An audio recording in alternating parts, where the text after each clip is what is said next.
Tout d'abord, je vais vous demander de vous présenter. Je m'appelle Gaël Briand, je suis conseiller municipal UDB à Lorient.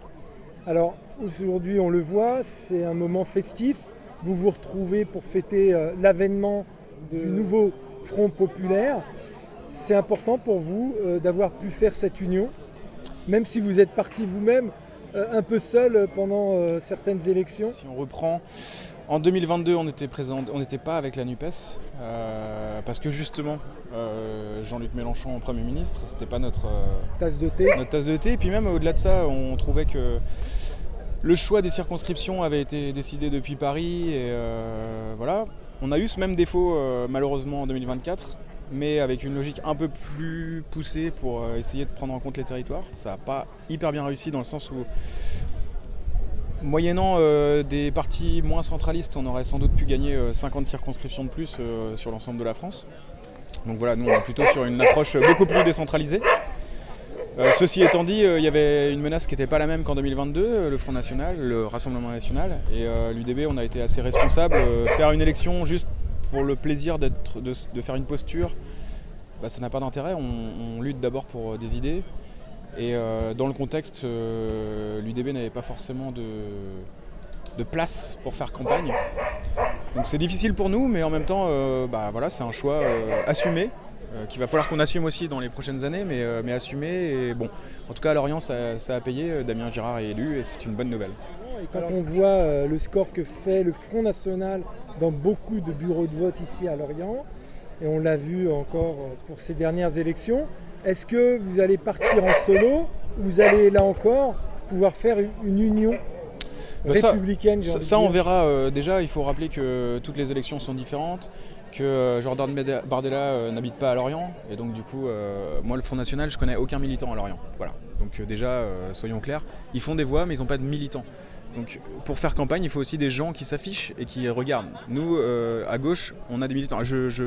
C'est pas du mépris en disant ça, c'est-à-dire qu'ils ont clairement un électorat, mais on peut pas faire une campagne municipale en disant Marine Le Pen et Jordan Bardella, ça marche pas comme ça. Il faut aussi incarner des idées localement. Nous, on a quand même notre notoriété, que ce soit l'UDB ou les autres partis de gauche. Donc on verra comment on arrive à s'entendre. C'est sûr que c'est pas si facile que ça. Mais en tout cas, travailler ensemble, oui, c'est une évidence. Maintenant, on verra. Je crois que c'est vraiment pas le moment. Enfin, de mon point de vue, c'est pas encore le moment de décider de ça. Chaque parti doit se retrouver déjà dans sa propre famille politique pour savoir comment il envisage les choses, qu'est-ce qu'il veut pour Lorient, imaginer le programme d'abord et ensuite négocier. Et voilà, c'est dans ce sens-là que ça fait. C'est pas on fait alliance et après on décide du programme. C'est chaque parti. Et d'ailleurs, au-delà, s'il y a des associations qui veulent proposer leurs propres idées, elles sont bienvenues en fait.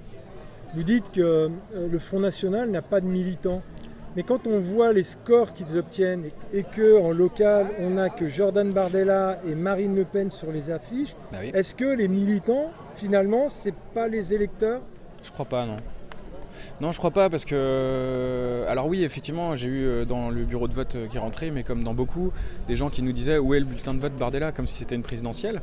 Bon, en fait, non, ils connaissaient même pas le nom de la candidate. Il se trouve que moi je la connais parce que je suis conseiller régional aussi, mais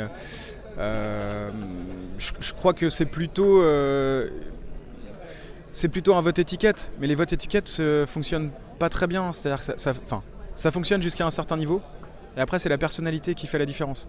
Et je pense que là, ce qu'a réussi Damien à cette élection, c'est justement d'incarner le fait d'être député, un député qui correspond mieux à la circonscription que Lisiane Métayer ou que Aurélie Le Goff pour le Rassemblement National. Pour une municipale, c'est un peu la même chose. C'est-à-dire que la dernière fois, on était unis, on a fait une très bonne campagne, on a été premier au premier tour, et malheureusement, on a perdu au second. Donc ça veut dire que peut-être que là, on n'a pas bien incarné le rôle de maire. En tout cas, Damien n'avait pas réussi cette fois-ci. On ne sait pas non plus qui sera, qui au pluriel ou au singulier, seront ou sera le candidat ou la candidate pour les prochaines municipales. Mais en tout cas, il faut aussi incarner un projet pour la ville. Et ça, c'est important en fait. Et en fait, le Front National, s'il ne fait que avoir un projet national, le français, bon, évidemment qu'il y aura des électeurs, on ne va pas se mentir, il y aura des électeurs. Mais il se trouve que c'est une élection locale avec des enjeux locaux et qu'on n'est pas partout. On n'est pas partout au même endroit, enfin je sais pas comment le dire exactement, mais Lorient c'est Lorient, et c'est même pas, à la limite, juste en face il y a la Nester, et la Nester c'est la Nester, Lorient c'est Lorient, on a tous nos problématiques, et je pense que connaître sa commune c'est quand même important. On peut pas être sur du vote étiquette, ou dans ce cas-là, faut s'attendre à avoir un mandat municipal désastreux. Alors vous disiez il y a un instant, pour les municipales on ne sait pas qui sera la candidate ou le candidat. Quand Raphaël Glucksmann est venu ici à Lorient pendant la campagne des européennes, la question qui lui a été posée c'était si le Place Publique et le PS arrivent en pole position, est-ce que ici à Lorient, eh bien, vous n'allez pas prendre une certaine hégémonie pour placer une ou un de vos candidats? Il ne l'a pas exclu. Je pense que Raphaël Glucksmann, il est peut-être venu une fois à Lorient. En fait, ce qu'il dit, j'en ai rien à faire. En plus, je suis à l'UDB, donc c'est pas du tout du mépris. Encore une fois, Monsieur Glucksmann a été élu député européen. Je crois qu'il a aucune légitimité pour dire qui sera le ou la candidate à Lorient. Et c'est nous qui déciderons en local de qui on veut comme candidat. Et si vous aviez une dernière pensée, ou quelque chose à ajouter, ça serait quoi? Eh ben, décentraliser, je pense que là, moi ça fait 20 ans que je suis à l'UDB, ça fait 60 ans qu'on dit qu'il faut une nouvelle constitution. Je crois que là, le blocage prouve qu'on avait raison depuis longtemps, que dans une république et une république démocratique, ça suppose des contre-pouvoirs, et qu'actuellement, en fait, la 5ème République n'en offre pas beaucoup. Que si justement le Rassemblement national arrive au pouvoir, eh ben, on n'aura pas de contre-pouvoir, et donc du coup, on va tout subir en local de ce qui se passe au niveau français.